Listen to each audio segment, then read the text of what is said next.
Homeland Security Advisor Tom Bossert sent a memo around the White House urging staff to focus on the positive aspects of the recovery efforts in Puerto Rico while President Donald Trump took to Twitter to address the problem in his own way. Bossert's memo, leaked to Axios and published by Mike Allen, stated that search and rescue teams had combed the entire island, searching more than 2,600 structures and saving 840 individuals. According to Bossert, aid workers have restored partial capability to 59 hospitals, but improving the distribution of essential commodities and access to power remain major focuses right now.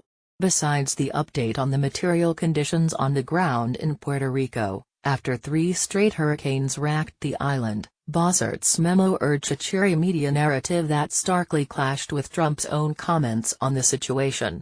"I hope to turn the corner on our public communications," Bossert wrote, acknowledging the White House's issues in communicating its response to what many now compare to George W. Bush's administration's sluggish response to Hurricane Katrina in 2005. "I recommend that today and tomorrow we use the general theme of supporting the governor and standing with the people of Puerto Rico to get them food, water, shelter, and emergency medical care," wrote Bossert. Bossert then laid out a plan to pivot hopefully to a theme of stabilizing the situation with temporary housing and increasing the reach of power and commodities on Monday and Tuesday, and then to start a theme of recovery planning for the bright future that lies ahead for Puerto Rico.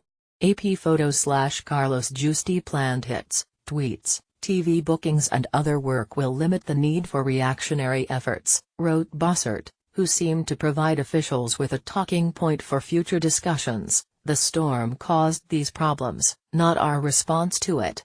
While Bossert's memo reflects a carefully coordinated and genial recovery effort with Puerto Rico, Trump took to Twitter to attack San Juan. Puerto Rico's Mayor Carmen Yulín Cruz. Cruz had told media on Friday that if Trump does not ramp up relief efforts, Puerto Rico could see something close to a genocide. Trump responded on Twitter criticizing the poor leadership ability by the mayor of San Juan and other Puerto Ricans who want everything to be done for them. Getty Images/Joe Radel. Trump dismissed Cruz's criticisms of his response by saying she had been told by the Democrats that you must be nasty to Trump.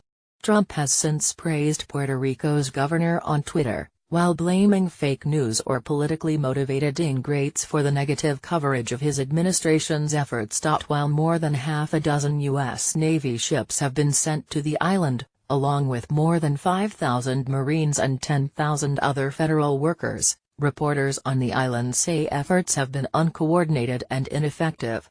"It's important to sound the alarm, to put the story out there, so that every time someone says, aid is getting through, we can show that it may be here, but it is not getting to the most vulnerable," a Puerto Rican woman told CNN's Leila Santiago.